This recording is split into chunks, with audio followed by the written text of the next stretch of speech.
नमस्कार दोस्तों, TET classes with Sneha में आपका स्वागत है। दोस्तों आज की वीडियो में एसएसटी का रिवीजन करेंगे। आइए क्लास शुरू करते हैं। क्वेश्चन है, राष्ट्रीय पाठचर्या की रूपरेखा 2005 सामाजिक विज्ञान के संदर्भ में सुझाती है कि बच्चे के विद्यालयी जीवन का मेल पहला है किताबी ज्ञान से जुड़ा होना चाहिए, दूसरा है शिक्षकों की अपेक्षाओं के साथ होना चाहिए, तीसरा है कक्षा के जीवन से होना चाहिए, चौथा है बाहर के जीवन के साथ होना चाहिए।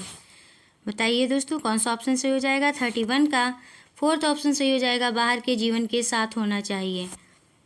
राष्ट्रीय पाठचर्या की रूपरेखा 2005 सामाजिक विज्ञान के संदर्भ में यह सुझाती है कि बच्चे के विद्यालय जीवन का मेल बाहर के जीवन के साथ होना चाहिए।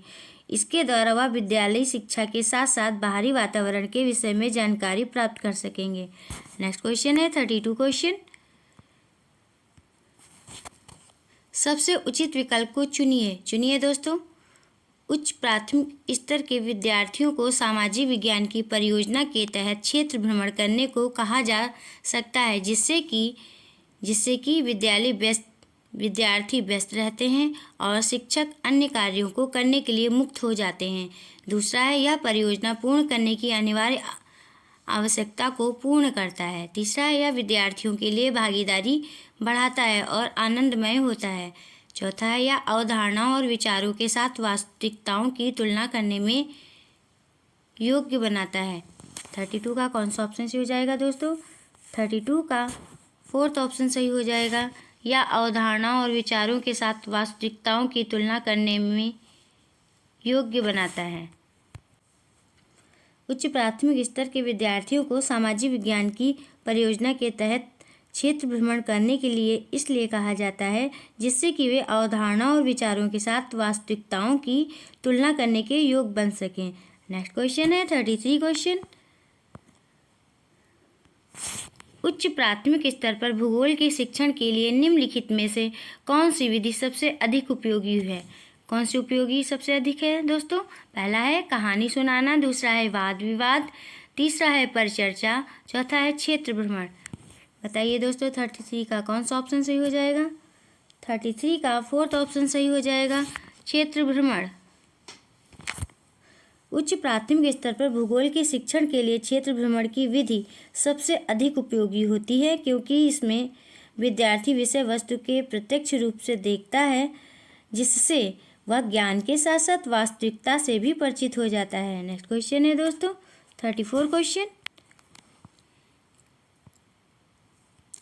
उच्च प्राथमिक स्तर पर सामाजिक एवं राजनीतिक जीवन की पाठ्य पुस्तक का शिक्षण निम्नलिखित में से किस एक उपागम पर बल देता है। पहला है रटकर सीखना, दूसरा है अवधारणाओं के संश्लेषण से सीखना, तीसरा है वास्तविक जीवन की स्थिति से सीखना, चौथा है परिभाषाओं द्वारा सीखना। बताइए दोस्तों कौन सा ऑप्शन सही होगा। 34 का थर्ड ऑप्शन सही हो जाएगा, वास्तविक जीवन की स्थिति से सीखना।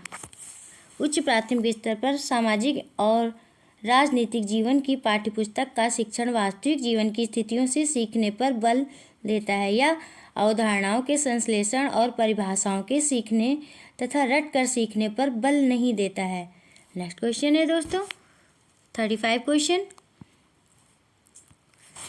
विभिन्न प्रकार के बाजार विषय को पढ़ाने के लिए निम्नलिखित में से कौन सी परियोजना सबसे अधिक उचित होगी। पहला है दुकानदारों के उत्पादों को खरीदने व बेचने के दामों की तुलना करना, दूसरा है कक्ष के बाजारों से खरीदे हुए उत्पादों की प्रदर्शनी लगाना, तीसरा है अखबारों और पत्रिकाओं से बाजार पर कोलाज तैयार करना, चौथा है शॉपिंग मॉल से बेचे जाने वाले उत्पादों को देखने के लिए जाना। 35 का कौन सा ऑप्शन सही होगा दोस्तों। 35 का फर्स्ट ऑप्शन सही हो जाएगा, दुकानदारों के उत्पादों को खरीदने व बेचने के दामों की तुलना करना। विभिन्न प्रकार के बाजार विषय को पढ़ाने के लिए दुकानदारों के उत्पादों को खरीदने व बेचने के दामों की तुलना करने की परियोजना सबसे अधिक उचित होगी। इसके द्वारा विद्यार्थी विभिन्न प्रकार के बाजारों के बीच विभेद करने में सक्षम भी होंगे। नेक्स्ट क्वेश्चन है दोस्तों 36 क्वेश्चन, अशोक के अधिकतर अभिलेख निम्नलिखित लिपियों में से किसमें लिखे गए थे। पहला है तमिल, दूसरा है ओचकी, तीसरा है देवनागरी, चौथा है ब्रह्मी। बताइए दोस्तों कौन सा ऑप्शन सही होगा। 36 का फोर्थ ऑप्शन सही हो जाएगा, ब्राह्मी। अशोक के अधिकतर अभिलेख ब्राह्मी लिपि में लिखे हुए हैं। उसके अभिलेखों में प्रयोग अन्य लिपियों में खरोष्टी, आर्मेइक और ग्रीक है। अशोक के अभिलेखों की भाषा प्राकृत है। नेक्स्ट क्वेश्चन है दोस्तों 37 क्वेश्चन। कुछ प्रारंभिक हिंदू मंदिरों में एक हॉल होता था। कुछ प्रारंभिक हिंदू मंदिरों में एक मॉल होता था जहां लोग इकट्ठा हो सकते थे। इस स्थान को कहा जाता था, क्या कहा जाता था दोस्तों। पहला है ग्राम भोज का, दूसरा है गर्भगृह, तीसरा है प्रदक्षिणा पथ और चौथा है मंडप। 37 का कौन सा ऑप्शन सही हो जाएगा दोस्तों। 37 का फर्स्ट ऑप्शन सही हो जाएगा, ग्राम भोज का। कुछ आरंभिक हिंदू मंदिरों में एक हालनुमा आकृति पाई जाती थी जहां लोग इकट्ठा होते थे, जिसे मंडप कहा जाता था। प्रदक्षिणा पथ मंदिर के गर्भगृह के चारों ओर बना रहता था, जिससे चलकर लोग मंदिर की परिक्रमा करते थे, जबकि गर्भगृह में मुख्य देवता की मूर्ति होती थी। नेक्स्ट क्वेश्चन है दोस्तों 38 क्वेश्चन। विनय पट्टिका ग्रंथ निम्नलिखित में से किससे संबंधित है। पहला है जराथुस्त्र के विचार, दूसरा है बौद्ध संघ के नियम, तीसरा है संस्कृत व्याकरण, चौथा है महावीर के उपदेश। बताइए दोस्तों कौन सा ऑप्शन सही होगा। 38 का सेकंड ऑप्शन सही हो जाएगा, बौद्ध संघ के नियम। विनय पट्टिका में बौद्ध संघ के नियमों का वर्णन किया गया है। बौद्ध धर्म में त्रिपट्टिका का विशेष महत्व है। ये सुत्ता पिटक, विनय पट्टिका और अभिधम्म पट्टिका। सुत्त पट्टिका में बौद्ध धर्म के नियम और विनय पट्टिका में भिक्षु एवं भिक्षुओं के आचरण संबंधी नियम और अभिधम्म पिटक में दार्शनिक सिद्धांतों का वर्णन है। नेक्स्ट क्वेश्चन है दोस्तों 39 क्वेश्चन।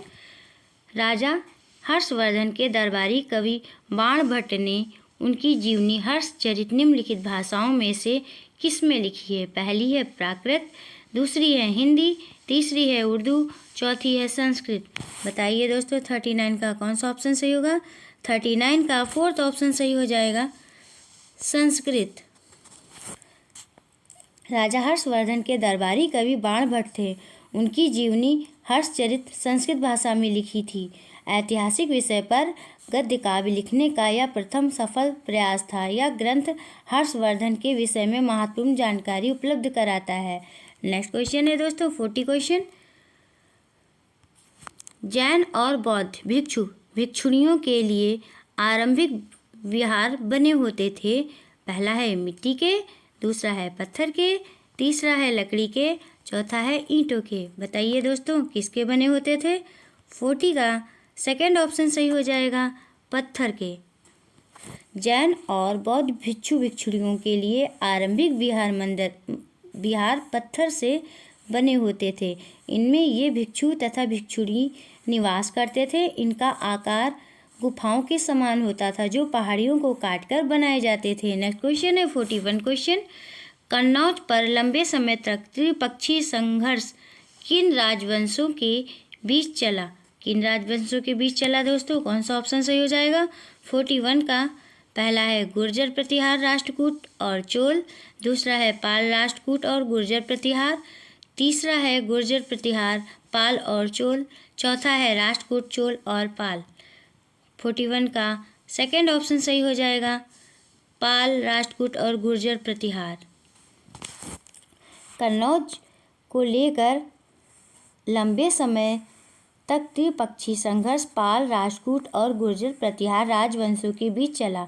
यह संघर्ष 8वीं शताब्दी के मध्य में कन्नौज पर अधिकार को लेकर हुआ था। इसकी शुरुआत गुर्जर प्रतिहार वंश के शासकों ने की थी। इसकी समाप्ति भी गुर्जर प्रतिहारों ने ही की थी। नेक्स्ट क्वेश्चन है दोस्तों 42 क्वेश्चन। सूफी मत के अनुसार खानकाहों से अभिप्राय है। पहला है वे स्थान जहाँ सूफी संत बैठकों का आयोजन करते थे, दूसरा है एक विशेष प्रकार का गाना, तीसरा है नाम का गुणगान करना, चौथा है नीति कथाओं पर चर्चा करना। बताइए दोस्तों कौन सा ऑप्शन सही होगा। 42 2 का फर्स्ट ऑप्शन सही हो जाएगा। वे स्थान जहाँ सूफी संत बैठकों का आयोजन करते थे। सूफी मत के अनुसार खानकाह सूफी संतों के निवास स्थानों को कहा जाता था। खानकाहों में ही सूफी संत अपनी बैठकों का आयोजन करते थे। नेक्स्ट क्वेश्चन है दोस्तों 43 क्वेश्चन। चोल मंदिरों के विषय में निम्नलिखित कथनों में से कौन सा सही है? कौन सा सही है? पहला है चोल मंदिर आर्थिक, सामाजिक और सांस्कृतिक जीवन के केंद्र थे। दूसरा है लौह प्रतिमाओं का निर्माण चोल मंदिरों की मुख्य विशेषता थी। तीसरा है चोल मंदिर प्राय अपने आसपास के विकसित होने वाली केवल ग्रामीण बस्तियों के केंद्र बन गए। चौथा है जनसाधारण द्वारा दी गई भूमि से चोल मंदिर संपन्न हो गए। बताइए दोस्तों कौन सा ऑप्शन सही होगा? 43 का फर्स्ट ऑप्शन सही हो जाएगा। चोल मंदिर आर्थिक, सामाजिक और सांस्कृतिक जीवन के केंद्र थे। चोल मंदिर आर्थिक, सामाजिक और सांस्कृतिक जीवन के केंद्र थे। ये मंदिर ट्रस्टी की भांति कार्य करते थे और अनेक सामाजिक और सांस्कृतिक गतिविधियों का संचालन भी करते थे। चोल राजाओं द्वारा ब्राह्मणों एवं मंदिरों को अत्यधिक भूमि दान में दी गई थी। नेक्स्ट क्वेश्चन है दोस्तों 44 क्वेश्चन। दिल्ली सल्तनत के सुल्तानों के लिए लिखी गई तवारीख के विषय में निम्नलिखित कथनों में से कौन सा सही है? पहला है तवारीख के लेखक शासकों को अच्छे शासन की आवश्यकता और न्याय संगत शासन पर बल देते थे। दूसरा है लेखकों द्वारा तवारीख सुल्तानों से ढेर सारे इनाम पाने के लिए नहीं लिखी गई। तीसरा है ये दिल्ली सल्तनत की प्रशासनिक भाषा उर्दू में लिखी गई। चौथा है तवारीख उन लोगों द्वारा लिखी गई जो शायद ही नगरों में रहें। 44 का कौन सा ऑप्शन सही होगा दोस्तों? फर्स्ट ऑप्शन सही हो जाएगा। तवारीख के लेखक शासकों को अच्छे शासन की आवश्यकता और न्याय संगत शासन पर बल देते थे। दिल्ली सल्तनत के सुल्तानों के लिए लिखी गई तवारीख महत्वपूर्ण ग्रंथ थे। तवारीख के लेखक शासकों को अच्छे शासन की आवश्यकता और न्याय संगत शासन पर बल देते थे। नेक्स्ट क्वेश्चन है 45 क्वेश्चन। 19वीं सदी में निम्नलिखित में से किसने कुरान शरीफ की आयतों का हवाला देकर महिलाओं की शिक्षा के लिए तर्क किए? 45 का कौन सा ऑप्शन सही होगा दोस्तों? 45 का सेकंड ऑप्शन सही हो जाएगा, मुमताज अली। 19वीं सदी में मुमताज अली ने कुरान शरीफ की आयतों का हवाला देकर महिलाओं की शिक्षा के लिए तर्क दिया। उन्होंने मुस्लिम धर्म में सुधार का प्रयास किया। नेक्स्ट क्वेश्चन है 46 क्वेश्चन। कक्ष में विद्यार्थियों को खुली पुस्तक अभ्यास करवाने के उचित कारण को चुनिए। पहला है बिना तैयारी के विद्यार्थियों का मूल्यांकन करना। दूसरा है पाठ्य भाषा के प्रयोग को प्रोत्साहित करना। तीसरा है पाठ को विस्तृत रूप से याद कराना और चौथा है पाठ को किसी विशिष्ट प्रश्नों के संदर्भ में पढ़ना। 46 का कौन सा ऑप्शन सही होगा दोस्तों? फोर्थ ऑप्शन सही हो जाएगा, पाठ को किसी विशिष्ट प्रश्नों के संदर्भ में पढ़ना। कक्ष में विद्यार्थियों को खुली पुस्तक अभ्यास करवाने का सबसे उचित कारण पाठ को किसी विशिष्ट प्रश्नों के संदर्भ में पढ़ना होता है। नेक्स्ट क्वेश्चन है दोस्तों 47 क्वेश्चन। सामाजिक विज्ञान के विषय के अध्ययन का महत्व इसलिए है क्योंकि बच्चे इससे डैश में क्या फील करेंगे दोस्तों? 47 का कौन सा ऑप्शन सही होगा? पहला है लोकतंत्र के बारे में विस्तार से सीख सकते हैं। दूसरा है समाज और उसके पर्यावरण को समझ सकते हैं। तीसरा है भूत की घटनाओं का मूल्यांकन कर सकते हैं। चौथा है प्राकृतिक संसाधनों को संरक्षित कर सकते हैं। 47 का सेकंड ऑप्शन से हो जाएगा दोस्तों, समाज और उसके पर्यावरण को समझ सकते हैं। सामाजिक विज्ञान के विषय के अध्ययन का महत्व इसलिए है क्योंकि बच्चे इससे समाज और उसके पर्यावरण को समझ सकते हैं और पर्यावरण एवं समाज के प्रति उनकी जागरूकता भी बढ़ेगी। नेक्स्ट क्वेश्चन है दोस्तों 48 क्वेश्चन। सामाजिक विज्ञान के शिक्षण में चित्रकथा पट के प्रयोग के लिए सबसे महत्वपूर्ण कारण क्या है? पहला है प्रपक्षी सूचना प्रदान करना। दूसरा है दिए गए वृत्तांत पर चर्चा को प्रोत्साहित करना। तीसरा है घटनाओं का वर्णन करना। चौथा है पाठ्य पुस्तकों को आकर्षक बनाना। 48 का कौन सा ऑप्शन सही होगा दोस्तों? सेकंड ऑप्शन सही हो जाएगा। दिए गए वृत्तांत पर चर्चा को प्रोत्साहित करना। नेक्स्ट क्वेश्चन है 49 क्वेश्चन। भारतीय संसद की भूमिका एवं कार्यप्रणाली की समझ को विकसित करने के लिए निम्नलिखित में से कौन सा सबसे उचित क्रियाकलाप है? पहला है युवा संसद का आयोजन, दूसरा है विषय वस्तु का पठन, तीसरा है कार्यों एवं जिम्मेदारियों का प्रवाह आरेख, चौथा है संसद के अवरोध पर समाचार पत्र के लेखन पर चर्चा। 49 का कौन सा ऑप्शन सही होगा दोस्तों? फर्स्ट ऑप्शन सही हो जाएगा, युवा संसद का आयोजन। भारतीय संसद की भूमिका एवं कार्य प्रणाली की समझ को विकसित करने के लिए सबसे उचित क्रियाकलाप युवा संसद का आयोजन करना होगा। इससे बालकों में भारतीय संसद की भूमिका एवं कार्य प्रणाली की बेहतर समझ का विकास होगा। नेक्स्ट क्वेश्चन है दोस्तों 50 क्वेश्चन। एक शिक्षिका विद्यार्थियों को सुझाव देती है कि वे एक तालिका बनाएं जिसमें उनके द्वारा एक सप्ताह में उपयोग की जाने वाली पानी की बाल्टियों की संख्या लिखी गई हो। इस गतिविधि के बाद वह पानी के प्रयोग और संरक्षण के बारे में चर्चा शुरू करती हैं। शिक्षिका कक्षा में किस प्रकार के अधिगम को प्रोत्साहित कर रही हैं? पहला है निगमनात्मक विधि, दूसरा है वृत्तांत अध्ययन विधि, तीसरा है समस्या समाधान विधि और चौथा है पूछताछ विधि। बताइए दोस्तों कौन सा ऑप्शन सही होगा? 50 का सेकेंड ऑप्शन सही हो जाएगा, वृत्त अध्ययन विधि। पानी के प्रयोग और संरक्षण के बारे में शिक्षिका द्वारा बनाई गई तालिका वृत्त अध्ययन विधि का उदाहरण है, अर्थात यह वृत्त अध्ययन विधि उपागम को प्रोत्साहन दे रही है। इससे बच्चे आसानी से पानी के सदुपयोग एवं दुरुपयोग को समझ सकेंगे। नेक्स्ट क्वेश्चन है 51 क्वेश्चन।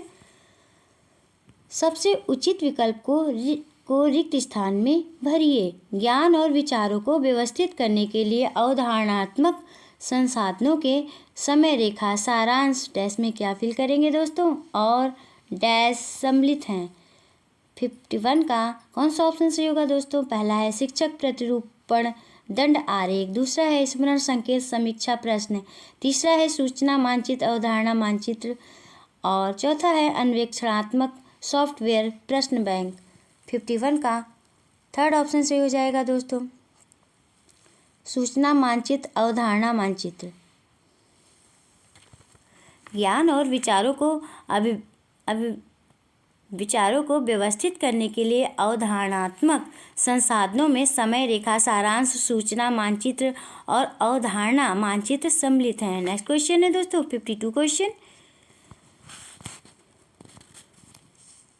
क्रियाकलाप आधारित प्रश्न सामाजिक विज्ञान के पाठ को पहला है आनंददायी बनाते हैं, दूसरा है विवादास्पद बनाते हैं, तीसरा है लंबा बनाते हैं, चौथा है विस्तृत बनाते हैं। 52 का कौन सा ऑप्शन सही होगा दोस्तों? फर्स्ट ऑप्शन सही हो जाएगा, आनंददायी बनाते हैं। क्रियाकलाप आधारित प्रश्न सामाजिक विज्ञान के पाठ को आनंददायी बनाते हैं। नेक्स्ट क्वेश्चन है 53 क्वेश्चन। सामाजिक समस्याओं की समझदारी को विकसित करने के लिए निम्नलिखित में से सबसे उचित विधि कौन सी है? कौन सी है दोस्तों? पहला है मानचित्र प्रदर्शन, दूसरा है चित्र निबंध, तीसरा है भूमिका निर्वाह, चौथा है वृत्त अध्ययन। 53 का कौन सा ऑप्शन सही हो जाएगा दोस्तों? 53 का फोर्थ ऑप्शन सही हो जाएगा, वृत्त अध्ययन। सामाजिक समस्याओं की समझदारी को विकसित करने के लिए सबसे उचित विधि वृत्त अध्ययन होती है। इससे बालक चीज़ों को आसानी से सीख जाता है। नेक्स्ट क्वेश्चन है 54 क्वेश्चन। एक शिक्षिका अपने विद्यार्थियों को सरकारी परियोजनाओं के बारे में जानकारी प्राथमिक स्रोत के माध्यम से देना चाहती है। निम्नलिखित में से कौन सी योजना अनुपयुक्त होगी? पहला है विद्यार्थी को पड़ोस में लागू होने वाली योजनाओं पर सर्वे, दूसरा है विद्यार्थियों के पड़ोस में लागू होने वाली परियोजनाओं पर हुए खर्च पर एक रिपोर्ट, तीसरा है सरकारी परियोजना पर पुस्तक की समीक्षा, चौथा है एक खंड विकास अधिकारी के साथ साक्षात्कार। 54 का कौन सा ऑप्शन सही होगा दोस्तों? फर्स्ट ऑप्शन सही हो जाएगा, विद्यार्थियों के पड़ोस में लागू होने वाली परियोजनाओं पर सर्वे। शिक्षिका द्वारा विद्यार्थियों को प्राथमिक स्रोत के माध्यम से सरकारी परियोजना की जानकारी देने का प्रयास किया जा रहा है। इस संबंध में सबसे अनुपयुक्त स्रोत विद्यार्थियों के पड़ोस में लागू होने वाली लागू होने वाली योजनाओं पर सर्वे होगा, क्योंकि इससे उसकी लागत तथा अन्य जानकारियां नहीं मिल पाएंगी। नेक्स्ट क्वेश्चन है 55 क्वेश्चन। सामाजिक विज्ञान पर निम्नलिखित में से एक उचित और अर्थपूर्ण दत्त अभ्यास को चुनिए। पहला है पाठ्य पुस्तकों में से सही उत्तर ढूंढना, दूसरा है पिछले वर्ष का अभ्यास, तीसरा है अवधारणाओं के परीक्षण का एक मौलिक अभ्यास, चौथा है पठन सामग्री का सार। 55 का कौन सा ऑप्शन सही होगा दोस्तों? 55 का फर्स्ट ऑप्शन सही होगा, पाठ्य पुस्तकों में से सही उत्तर ढूंढना। सामाजिक विज्ञान पर उचित और अर्थपूर्ण दत्त अभ्यास पाठ्य पुस्तकों में से सही उत्तर ढूंढना है। नेक्स्ट क्वेश्चन है 56 क्वेश्चन। लोकतांत्रिक संस्थाओं के प्रति विद्यार्थियों में दोषदर्शिता को रोकने के लिए निम्नलिखित में से दो विकल्प सबसे उचित होंगे। पहला है आदर्श कार्यप्रणाली सिद्धांतों पर बल देना, दूसरा है संस्थानों के बदलाव में असंभावनाओं को इंगित करना, तीसरा है सामाजिक विषमता की अपरिहार्यता पर बल देना, चौथा है जागरूक जनता की भूमिका को इंगित करना। 56 का कौन सा ऑप्शन सही होगा दोस्तों? फोर्थ ऑप्शन सही हो जाएगा, पहला और चौथा। लोकतांत्रिक संस्थाओं के प्रति विद्यार्थियों में दोषदर्शिता को रोकने के लिए आदर्श कार्यप्रणाली एवं सिद्धांतों पर बल देना होगा, साथ ही साथ जागरूक जनता की भूमिका को भी इंगित करना होगा। इससे विद्यार्थियों में आने वाले दोष समाप्त किए जा सकते हैं। नेक्स्ट क्वेश्चन है 57 क्वेश्चन। उच्च प्राथमिक स्तर के सामाजिक विज्ञान की कक्षा में लैंगिक भूमिका पर विद्यार्थियों को बातचीत को प्रोत्साहित करने के लिए सबसे उत्तम विधि निम्नलिखित में से कौन सी है? पहला है प्रदर्शनी में जाना, दूसरा है विद्यार्थियों द्वारा इंटरनेट में ढूंढना, तीसरा है अनुभवों पर निर्देशित चर्चा और चौथा है विशेषज्ञ द्वारा व्याख्यान। 57 का कौन सा ऑप्शन सही होगा दोस्तों? थर्ड ऑप्शन सही हो जाएगा, अनुभवों पर निर्देशित चर्चा। उच्च प्राथमिक स्तर के सामाजिक विज्ञान की कक्षा में लैंगिक भूमिका पर विद्यार्थियों की बातचीत को प्रोत्साहित करने के लिए सबसे उत्तम विधि अनुभवों पर निर्देशित चर्चा है। नेक्स्ट क्वेश्चन है दोस्तों 58 क्वेश्चन। पोर्टफोलियो सतत एवं व्यापक मूल्यांकन का एक महत्वपूर्ण माध्यम है, क्योंकि यह पहला है विद्यार्थियों में कौशल के विकास को इंगित करता है, दूसरा है अनिवार्य है, तीसरा है क्रियान्वित करना सरल होता है, चौथा है न्यूनतम सूचना प्रदान करता है। 58 का कौन सा ऑप्शन सही होगा दोस्तों? फर्स्ट ऑप्शन सही हो जाएगा, विद्यार्थियों में कौशल के विकास को इंगित करता है। पोर्टफोलियो सतत एवं व्यापक मूल्यांकन का एक महत्वपूर्ण माध्यम है, क्योंकि यह विद्यार्थियों में कौशल के विकास को इंगित करता है। नेक्स्ट क्वेश्चन है 59 क्वेश्चन।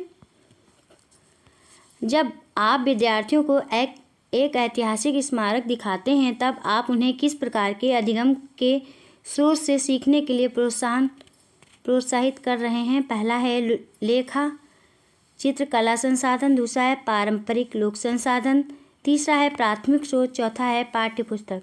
59 का कौन सा ऑप्शन सही होगा दोस्तों? थर्ड ऑप्शन सही हो जाएगा, प्राथमिक स्रोत। जब हम विद्यार्थियों को एक ऐतिहासिक स्मारक दिखाते हैं तो हम प्राथमिक स्रोत के अधिगम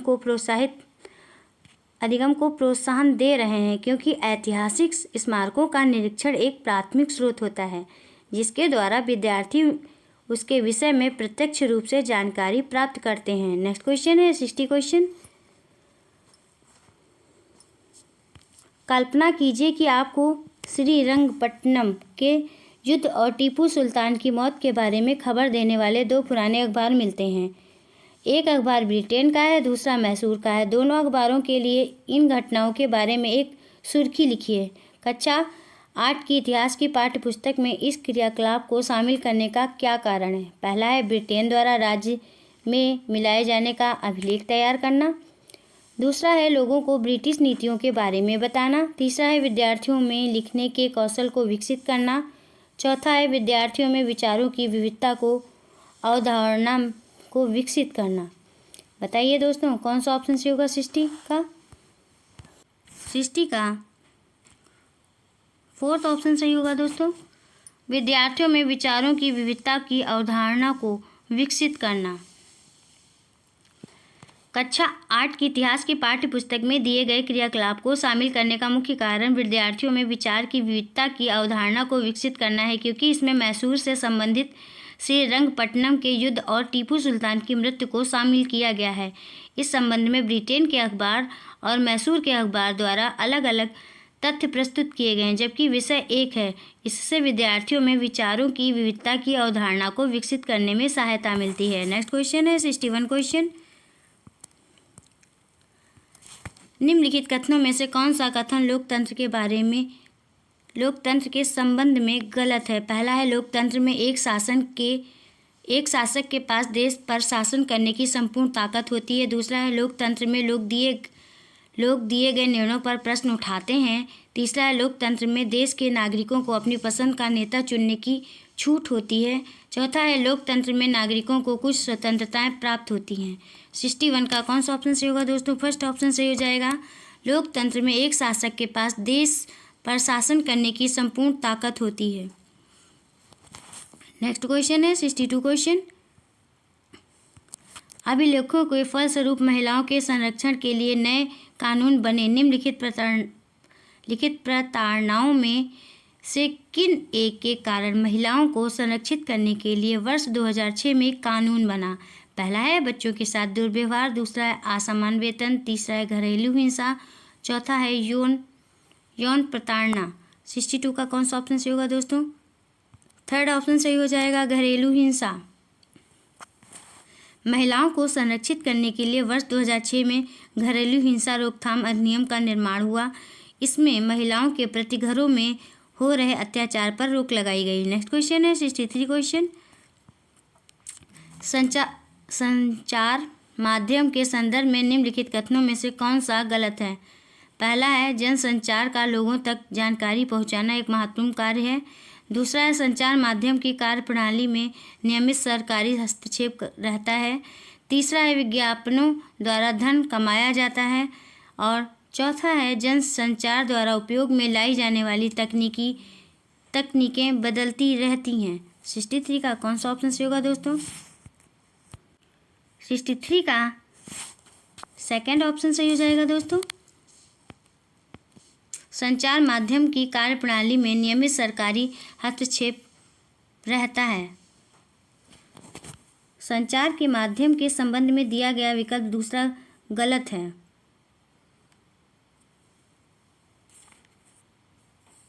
क्योंकि संचार माध्यम की कार्यप्रणाली में सरकार का कोई हस्तक्षेप नहीं होता है। वह स्वतंत्र अवस्था में कार्य करती है, इसलिए इसे लोकतंत्र का चौथा स्तंभ कहा जाता है। नेक्स्ट क्वेश्चन है 64 क्वेश्चन। समाचार चैनल पर विज्ञापन का मूल्य निर्भर होता है। पहला है, बड़े व्यापारिक घरानों पर। दूसरा है, कंपनी क्षेत्र पर। तीसरा है, चैनल की लोकप्रियता पर। चौथा है, दर्शकों की मांग पर। 64 का कौन सा ऑप्शन सही होगा दोस्तों? थर्ड ऑप्शन सही हो जाएगा, चैनल की लोकप्रियता पर। समाचार चैनल पर विज्ञापन का मूल्य चैनल की लोकप्रियता पर निर्भर करता है। जो चैनल जितना लोकप्रिय होता है उस पर विज्ञापन का मूल्य उतना ही अधिक होता है। नेक्स्ट क्वेश्चन है 65 क्वेश्चन। जनहित याचिका के संदर्भ में नीचे दिए गए दोनों कथनों पर विचार कीजिए और सही उत्तर का चयन कीजिए। पहला है, यह एक ऐसी व्यवस्था है जिसके माध्यम से सरकार के क्रियाकलापों के विषय में आवश्यक जानकारी प्राप्त करते हैं। दूसरा है, यह एक ऐसी व्यवस्था है जिसके माध्यम से किसी व्यक्ति या संस्था को जिनके अधिकारों का उल्लंघन हुआ है उन्हें न्याय पाने के लिए उच्च न्यायालय का सर्वोच्च न्यायालय में याचिका दायर करने का अधिकार दिया गया है। बताइए दोस्तों 65 का कौन सा ऑप्शन सही होगा? फर्स्ट ऑप्शन सही हो जाएगा, पहला गलत है और दूसरा सही है। जनहित याचिका के संदर्भ में दिया गया कथन पहला गलत है, जबकि कथन दूसरा सही है, क्योंकि जनहित याचिका के माध्यम से भारतीय कानून में सार्वजनिक हित की रक्षा के लिए मुकदमे का प्रावधान किया गया है, जिसके माध्यम से किसी व्यक्ति या संस्था को जिनके अधिकारों का उल्लंघन हुआ है उन्हें न्याय पाने के लिए उच्च न्यायालय या सर्वोच्च न्यायालय में याचिका दायर करने का अधिकार दिया गया है। नेक्स्ट क्वेश्चन है 66 क्वेश्चन। संसद के प्रश्नकाल सत्र के संबंध में पहला और दूसरा दोनों कथनों पर विचार कीजिए और निम्नलिखित विकल्पों में से सही विकल्प का चयन कीजिए। पहला है संसद सरकार के कामकाज के बारे में जानकारी प्राप्त करते हैं। दूसरा, यह एक ऐसी व्यवस्था है जिसमें कार्यकारिणी विधायिका को नियंत्रित करती है। 66 का कौन सा ऑप्शन सही होगा दोस्तों? 66 का थर्ड ऑप्शन सही हो जाएगा। पहला सही है और दूसरा गलत है।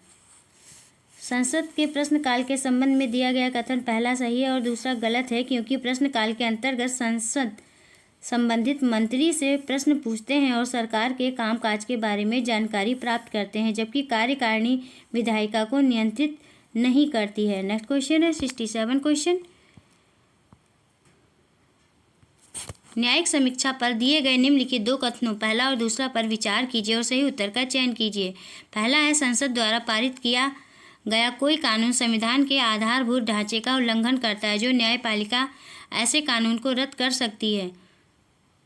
दूसरा है कोई विधेयक न्यायपालिका के द्वारा पास किए बिना कानून नहीं बन सकता है। 67 का कौन सा ऑप्शन सही होगा दोस्तों? थर्ड ऑप्शन सही हो जाएगा। पहला सही है और दूसरा गलत है।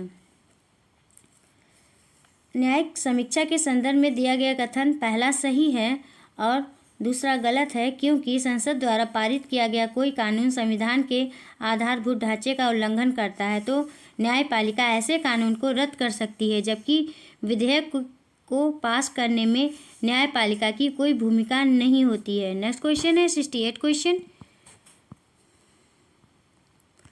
भारतीय संविधान के अनुसार भारतीय धर्मनिरपेक्ष राज्य के बारे में निम्नलिखित कथनों में से कौन सा गलत है? पहला है राज्य सरकारी संस्थानों को धर्म विशेष के विशिष्ट मूल्यों को प्रदर्शित और प्रोन्नत करने की अनुमति प्रदान करता है। दूसरा है राज्य धर्म से एकदम पृथक नहीं है, परंतु वह धर्म से एक निश्चित दूरी बनाता है। तीसरा है भारतीय राज्य किसी एक विशिष्ट धार्मिक समूह द्वारा शासित नहीं है। चौथा है राज्य किसी धर्म विशेष को ना तो थोपेगा और ना ही लोगों की धार्मिक स्वतंत्रता को छीनेगा। 68 का कौन सा ऑप्शन सही हो जाएगा दोस्तों? फर्स्ट ऑप्शन सही हो जाएगा। राज्य सरकारी संस्थानों को धर्म विशेष के विशिष्ट मूल्यों को प्रदर्शित और प्रोन्नत करने की अनुमति प्रदान करता है। भारतीय संविधान के अनुसार भारतीय धर्मनिरपेक्ष राज्य के संबंध में दिए गए विकल्प पहला गलत है, क्योंकि राज्य के सरकारी संस्थानों को धर्म विशेष के विशिष्ट मूल्यों को प्रदर्शित और प्रोन्नत करने की अनुमति नहीं देता है। 42वें संविधान संशोधन अधिनियम 1976 द्वारा धर्मनिरपेक्ष शब्द को संविधान की प्रस्तावना में सम्मिलित किया गया है, जिसका अभिप्राय यह है कि भारत सभी धर्मों का समान रूप से सम्मान करता है।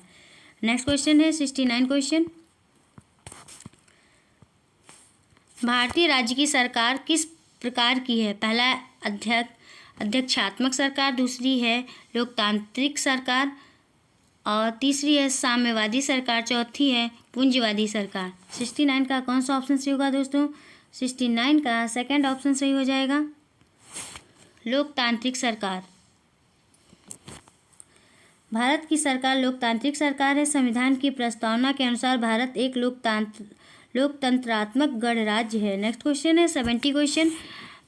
जातीय समानता को प्रचारित करने के लिए निम्नलिखित में से किसने सत्यशोधक समाज की स्थापना की? पहला है हरिदास, दूसरा है ज्योतिबा राव फुले और तीसरा है घासीदास, चौथा है नारायण गुरु।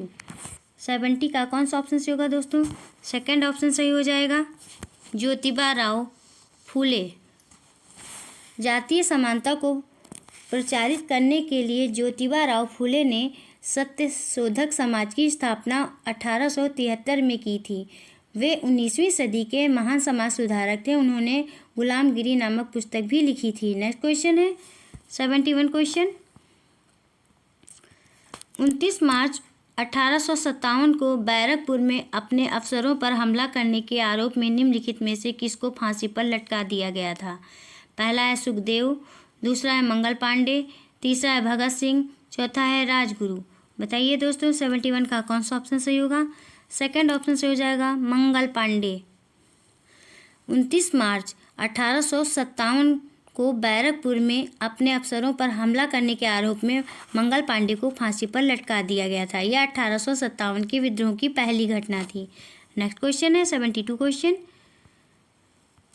अंग्रेजों की सर्वोच्चतम नीति के संबंध में निम्नलिखित कथनों में से कौन सा कथन सही है? पहला है, इसने इस बात पर बल दिया कि प्राच्य जानकारी के विपरीत यूरोपीय जानकारी देने का तरीका व्यवहारिक रूप से लाभकारी है। दूसरा है, इसने घोषित किया कि इंग्लैंड में कोई अन्य व्यापार करने वाला समूह ईस्ट इंडिया कंपनी से स्पर्धा नहीं कर सकेगा।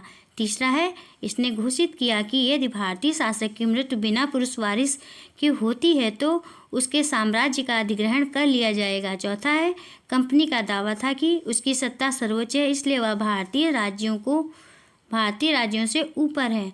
72 का कौन सा ऑप्शन सही होगा दोस्तों? फोर्थ ऑप्शन सही हो जाएगा। कंपनी का दावा था कि उसकी सत्ता सर्वोच्च है, इसलिए वह भारतीय राज्यों से ऊपर है। अंग्रेजों की सर्वोच्चतम नीति के संबंध में कंपनी का दावा था कि उसकी सत्ता सर्वोच्च है, इसलिए वह भारतीय राज्यों से ऊपर है। नेक्स्ट क्वेश्चन है 73 क्वेश्चन। ग्रहों के निम्नलिखित समूह में से किस समूह के चारों ओर छल्ले हैं? पहला है शनि, नेपच्यून, मंगल। दूसरा है शनि, शुक्र, नेपच्यून। और तीसरा है शनि, शुक्र, मंगल। चौथा है शनि, बृहस्पति, यूरेनस। बताइए दोस्तों 73 का कौन सा ऑप्शन सही होगा? फोर्थ ऑप्शन सही हो जाएगा, शनि, बृहस्पति, यूरेनस। सौर मंडल के ग्रह शनि, बृहस्पति और यूरेनस। यूरेनस को अरुण भी कहते हैं दोस्तों। ये इसके चारों ओर छल्ले पाए जाते हैं। ये छल्ले विभिन्न गैसों, हिमकणों और चट्टानों द्वारा निर्मित होते हैं। नेक्स्ट क्वेश्चन है दोस्तों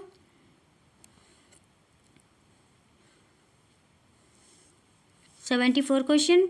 पृथ्वी को भू आप के रूप में क्यों वर्णित किया जाता है? निम्नलिखित में से सही विकल्प चुनिए। पहला है, पृथ्वी की 2/3 सतह जल से ढकी है। दूसरी है, जीवन के लिए अनुकूल परिस्थितियाँ केवल पृथ्वी पर पाई जाती हैं। तीसरा है, पृथ्वी ध्रुवों के पास थोड़ी चपटी है। चौथा है, पृथ्वी ना तो अधिक गर्म है और ना ही अधिक ठंडी है। 74 का कौन सा ऑप्शन सही होगा दोस्तों? थर्ड ऑप्शन सही हो जाएगा, पृथ्वी ध्रुवों के पास थोड़ी चपटी है। पृथ्वी को भू आप के रूप में वर्णित किया जाता है क्योंकि यह ध्रुवों के पास थोड़ी चपटी है, अर्थात पृथ्वी पूर्णतः गोल नहीं है। नेक्स्ट क्वेश्चन है 75 क्वेश्चन। पृथ्वी से चंद्रमा का केवल एक ही भाग दिखाई पड़ता है क्योंकि पहला है, चंद्रमा केवल पृथ्वी का चक्कर लगाता है परंतु अपने अक्ष पर चक्कर नहीं लगाता है। दूसरा है, चंद्रमा पृथ्वी का चक्कर नहीं लगाता है, केवल अपने अक्ष पर चक्कर लगाता है। तीसरा है, चंद्रमा अपने अक्ष पर एक चक्कर पूरा करने से कहीं अधिक समय पृथ्वी का एक चक्कर पूरा करने में लेता है। चौथा है, चंद्रमा पृथ्वी का एक चक्कर पूरा करने में जितना समय लेता है उतना ही समय अपने अक्ष पर एक चक्कर पूरा करने में लेता है। 75 का कौन सा ऑप्शन सही होगा दोस्तों? 75 का फोर्थ ऑप्शन सही हो जाएगा। चंद्रमा पृथ्वी का एक चक्कर पूरा करने में जितना समय लेता है उतना ही समय अपने अक्ष पर एक चक्कर पूरा करने में लेता है। पृथ्वी से चंद्रमा का केवल एक ही भाग दिखाई देता है क्योंकि चंद्रमा का घूर्णन एवं परिभ्रमण काल दोनों लगभग समान हैं। परिभ्रमण काल समय जो है वो 27 दिन 7 घंटे 45 मिनट है। इसलिए चंद्रमा पृथ्वी का एक चक्कर पूरा करने में जितना समय लेता है उतना ही समय अपने अक्ष पर एक चक्कर पूरा करने में लेता है। इसलिए पृथ्वी से उसका केवल एक भाग ही दिखाई देता है। नेक्स्ट क्वेश्चन है 76 क्वेश्चन। यूराल पर्वत अलग करते हैं। पहला है, अफ्रीका और यूरोप को। दूसरा है, उत्तरी अमेरिका और दक्षिणी अमेरिका को। और तीसरा है, अफ्रीका और एशिया को। चौथा है, एशिया और यूरोप को। 76 का कौन सा ऑप्शन सही होगा दोस्तों? 76 का फोर्थ ऑप्शन सही हो जाएगा, एशिया और यूरोप को। यूराल पर्वत एशिया और यूरोप को अलग करता है। यूराल पर्वत रूस में स्थित है। नेक्स्ट क्वेश्चन है दोस्तों 77 क्वेश्चन। भूपर्पटी में वह स्थान जहाँ से भूकंपीय तरंगें आरंभ होती हैं उसे कहा जाता है। क्या कहा जाता है दोस्तों? पहला है अभिकेंद्र, दूसरा है क्रेटर, तीसरा है केंद्र, चौथा है उद्गम केंद्र। 77 का फर्स्ट ऑप्शन सही हो जाएगा, अधिकेंद्र।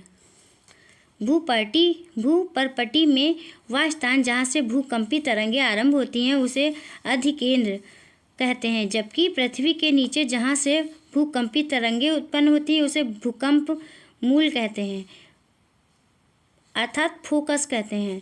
भूकंप विज्ञान के अंतर्गत सिस्मोग्राफ द्वारा भूकंपी तरंगों का अध्ययन किया जाता है। नेक्स्ट क्वेश्चन है 78 क्वेश्चन। वायुमंडल की निम्नलिखित परतों में से कौन सी परत हवाई जहाज उड़ाने के लिए सबसे आदर्श है? पहला है मध्यमंडल, दूसरा है तापमंडल, तीसरा है शुभमंडल, चौथा है समतापमंडल। 78 का कौन सा ऑप्शन सही होगा दोस्तों? फोर्थ ऑप्शन सही हो जाएगा समतापमंडल। समतापमंडल हवाई जहाज उड़ाने के लिए सबसे आदर्श मंडल है, क्योंकि समतापमंडल में किसी भी प्रकार की मौसमी घटना घटित नहीं होती है। मौसम सदैव साफ बना रहता है और इस मंडल का तापमान भी सदैव स्थिर रहता है, जिससे इस मंडल में हवाई जहाज उड़ाने में कोई बाधा नहीं आती है। नेक्स्ट क्वेश्चन है 79 क्वेश्चन। निम्नलिखित में से पृथ्वी पर तापमान के वितरण को प्रभावित करने वाला सबसे महत्वपूर्ण कारक कौन सा है? कौन सा है दोस्तों? पहला है आर्थिक विकिरण, दूसरा है समुद्र से दूरी, तीसरा है सूर्य तापन, चौथा है सौर विकिरण। 79 का फोर्थ ऑप्शन सही हो जाएगा सौर विकिरण। पृथ्वी पर तापमान के वितरण को प्रभावित करने वाला सबसे महत्वपूर्ण कारण सौर विकिरण है। साथ ही साथ इसे पार्थिव विकिरण, समुद्र से दूरी, सूर्य तापन आदि भी सीमित मात्रा में प्रभावित करते हैं। नेक्स्ट क्वेश्चन है 80 क्वेश्चन। अमेजन बेसिन के संबंध में निम्नलिखित कथनों में से कौन सा कथन सही है? पहला है अमेजन नदी डेल्टा का निर्माण करती है जो मैंग्रोव वनों से ढका है। और दूसरा है अमेजन नदी basin Brazil, Peru, Bolivia, Argentina के भागों से आप प्रवाहित होती है। तीसरा है अमेजन बेसिन भूमध्य रेखीय प्रदेश में आता है। चौथा है अमेजन नदी भूमध्य रेखीय प्रदेश से होकर पश्चिम दिशा में बहती है। 80 का कौन सा ऑप्शन सही हो जाएगा? थर्ड ऑप्शन सही हो जाएगा दोस्तों। अमेजन बेसिन भूमध्य रेखीय प्रदेश में आता है। अमेजन बेसिन के संबंध में दिया गया कथन अमेजन बेसिन भूमध्य रेखीय प्रदेश में आता है सही है। यह अमेजन नदी द्वारा निर्मित है। यह बेसिन दक्षिणी अमेरिका महाद्वीप के देश ब्राज़ील में अवस्थित है। नेक्स्ट क्वेश्चन है दोस्तों 81 क्वेश्चन। विश्व में भारत का सबसे ऊंचा सड़क मार्ग निम्नलिखित में से कौन सा है? पहला है शिलोंग सिलचर, दूसरा है उधमपुर श्रीनगर, और तीसरा है ईटानगर घासी घाट, और चौथा है मनाली लेह। 81 का कौन सा ऑप्शन सही हो जाएगा दोस्तों? 81 का फोर्थ ऑप्शन सही हो जाएगा मनाली लेह। भारत का मनाली लेह राजमार्ग विश्व का सबसे ऊंचा राजमार्ग है। यह मार्ग समुद्र तल से लगभग 5,600 मीटर की ऊंचाई पर स्थित है। यह राजमार्ग हिमाचल प्रदेश के मनाली को लेह अर्थात जम्मू कश्मीर से जोड़ता है। नेक्स्ट क्वेश्चन है 82 क्वेश्चन। भूस्खलन को नियंत्रित करने के लिए निम्नलिखित में से न्यूनीकरण क्रियाविधि कौन सी नहीं है दोस्तों? पहला है भूस्खलन को रोकने के लिए वनस्पति आवरण को कम करना, दूसरा है भूस्खलन की गतिशीलता को नियंत्रित करने के लिए सतही अफवाह का नियंत्रण सुनिश्चित करना, तीसरा है भूस्खलन प्रवण क्षेत्रों की पहचान के लिए संकट मानचित्र, और चौथा है भूमि को खिसकने से बचाने के लिए प्रतिरोधी दीवार का निर्माण करना। 82 का कौन सा ऑप्शन सही होगा दोस्तों? फर्स्ट ऑप्शन सही हो जाएगा। भूस्खलन को रोकने के लिए वनस्पति आवरण को कम करना। भूस्खलन रोकने के लिए वनस्पति आवरण को अधिक से अधिक बढ़ाया जाता है, ना कि कम किया जाता है। यह कथन गलत है, जबकि सतही अपवाह नियंत्रण, भूस्खलन क्षेत्रों की पहचान एवं मानचित्रण तथा प्रतिरोधी दीवारों का निर्माण आदि भूस्खलन रोकने की सर्वोत्तम विधियां हैं। नेक्स्ट क्वेश्चन है दोस्तों 83 क्वेश्चन। निम्नलिखित में से किसके उत्पादों को काला सोना कहा जाता है? पहला है पेट्रोलियम, दूसरा है तांबा, तीसरा है कोयला, चौथा है सोना। बताइए दोस्तों कौन सा ऑप्शन सही होगा? इंपॉर्टेंट क्वेश्चन है दोस्तों। 83 का थर्ड ऑप्शन सही हो जाएगा कोयला। कोयले को काला सोना कहा जाता है क्योंकि कोयला देश में ऊर्जा का प्रमुख स्रोत है और देश की व्यावसायिक ऊर्जा की खपत से इसका योगदान 67% है। यह इस्पात और कार्बो रासायनिक उद्योगों में काम आने वाला आवश्यक पदार्थ भी है। नेक्स्ट क्वेश्चन है दोस्तों 84 क्वेश्चन, निम्नलिखित में से कौन सा भारत का परमाणु ऊर्जा संयंत्र नहीं है? पहला है नरौरा, दूसरा है पोखरण, तीसरा है कलपक्कम, चौथा है तारापुर। 84 का सेकेंड ऑप्शन सही होगा दोस्तों, पोखरण। पोखरण में परमाणु ऊर्जा संयंत्र नहीं है। यह राजस्थान के जैसलमेर जिले में स्थित है परमाणु विस्फोट परीक्षण केंद्र है। भारत ने यहीं पर प्रथम बार 18 मई 1974 को अपना प्रथम परमाणु विस्फोट परीक्षण किया था। नेक्स्ट क्वेश्चन है दोस्तों 85 क्वेश्चन, निम्नलिखित देशों में से किसने स्थानांतरी कृषि को मिल्पा के नाम से जाना जाता है? पहला है मैक्सिको, दूसरा है ब्राज़ील, तीसरा है भारत, चौथा है मलेशिया। 85 का कौन सा ऑप्शन सही होगा दोस्तों? फर्स्ट ऑप्शन सही हो जाएगा, मैक्सिको। मैक्सिको में प्रचलित स्थानांतरी कृषि को मिल्पा नाम से जाना जाता है। मिल्पा कृषि पद्धति के अंतर्गत किसी भूखंड पर 2 वर्ष तक कृषि की जाती है, फिर 8 वर्ष के लिए खुला छोड़ दिया जाता है। मैक्सिको उत्तरी अमेरिका महाद्वीप में स्थित है। नेक्स्ट क्वेश्चन है 86 क्वेश्चन, निम्नलिखित उद्योगों में कौन सा सार्वजनिक क्षेत्र के अंतर्गत आता है? पहला है मारुति उद्योग लिमिटेड, दूसरा है Tata iron and steel company limited, तीसरा है हिंदुस्तान एरोनॉटिक्स लिमिटेड और चौथा है सुधा डेयरी। 86 का कौन सा ऑप्शन सही होगा दोस्तों? थर्ड ऑप्शन सही हो जाएगा, Hindustan aeronautic limited. Hindustan aeronautic limited सार्वजनिक क्षेत्र के अंतर्गत आता है, जबकि अन्य सभी निजी क्षेत्र के अंतर्गत आते हैं। नेक्स्ट क्वेश्चन है 87 क्वेश्चन, ग्राम सभा के बारे में निम्नलिखित कथनों में से कौन सा सही है? पहला है सभी ग्राम पंचायतों की विकास संबंधी योजनाओं का ग्राम सभा में पुनर्निरीक्षण किया जाता है। दूसरा है ग्राम सभा सभी ग्राम पंचायतों को धनराशि के वितरण को नियमित करती है। तीसरा है यह जिले में सभी गांवों के सरपंचों की बैठक का स्थल है। चौथा है ग्राम सभा का सचिव ग्राम सभा और ग्राम पंचायत की बैठक बुलाने तथा कार्यवाही का उल्लेख करने के लिए उत्तरदायी होता है। 87 का कौन सा ऑप्शन सही होगा दोस्तों? फोर्थ ऑप्शन सही हो जाएगा, ग्राम सभा का सचिव ग्राम सभा और ग्राम पंचायत की बैठक बुलाने तथा कार्यवाही का उल्लेख करने के लिए उत्तरदायी होता है। नेक्स्ट क्वेश्चन है 88 क्वेश्चन, लोकतंत्र में लोगों की सहभागिता पर दिए गए निम्नलिखित 2 कथनों पहला और दूसरा पर विचार कीजिए और सही उत्तर का चयन कीजिए। पहला है लोकतंत्र में सामाजिक आंदोलनों को संगठित करना सरकार और उसके कार्यों को चुनौती देने का एक तरीका है। दूसरा है लोकतंत्र सभी लोगों को भागीदार होने की अनुमति देता है, लेकिन समाज के सभी वर्गों के लोग ऐसा करने में समर्थ नहीं होते हैं। 88 का कौन सा ऑप्शन सही हो जाएगा दोस्तों? 88 का फर्स्ट ऑप्शन सही हो जाएगा, पहला गलत है और दूसरा सही है। लोकतंत्र की सहभागिता के संदर्भ में दिया गया कथन दूसरा सही है और पहला गलत है, क्योंकि लोकतंत्र सभी लोगों की भागीदार होने की अनुमति देता है, लेकिन समाज के सभी वर्गों के लोग ऐसा करने में समर्थ नहीं होते हैं। नेक्स्ट क्वेश्चन है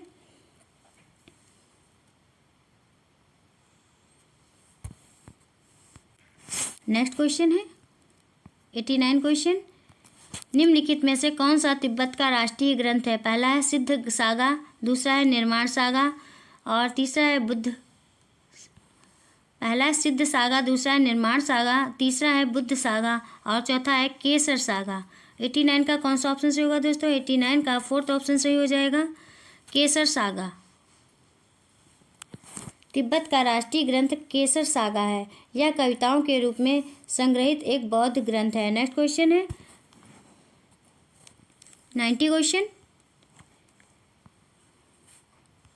पटवारी द्वारा किए गए कार्यों के विषय में पहला और दूसरा 2 कथन दिए गए हैं, उन पर विचार कीजिए और निम्नलिखित में से सही उत्तर का चयन कीजिए। पहला है पटवारी एक गांव अथवा गांव के समूह की भूमि का अद्यतन लेखा जोखा रखता है। दूसरा है पटवारी अपने अधिकार क्षेत्र में उगाई गई फसलों के बारे में सरकार को सूचना देने के लिए उत्तरदायी होता है। 90 का कौन सा ऑप्शन सही होगा दोस्तों? 90 का फोर्थ ऑप्शन सही हो जाएगा, पहला और पहला और दूसरा दोनों सही हैं। पटवारी, पटवारी को लेखपाल भी कहते हैं दोस्तों, के कार्यों के संबंध में दिए गए दोनों कथन सही हैं, क्योंकि पटवारी अपने अधिकार क्षेत्र में उगाई गई फसलों के बारे में सरकार को सूचना देने के लिए उत्तरदायी होता है। साथ ही वह किसी एक गांव अथवा गांवों के समूह की भूमि का अद्यतन लेखा जोखा रखता है। वह राजस्व विभाग के अधीन कार्य करने वाला सबसे निम्न कर्मचारी होता है। बस दोस्तों, आज की वीडियो में इतना ही। दोस्तों, यदि आपको क्लास पसंद आई हो तो चैनल को सब्सक्राइब करिए, लाइक करिए, शेयर करिए और कमेंट्स करके बताइए कि क्लास कैसी रही। मिलते हैं नेक्स्ट क्लास में। Thank you for watching this video.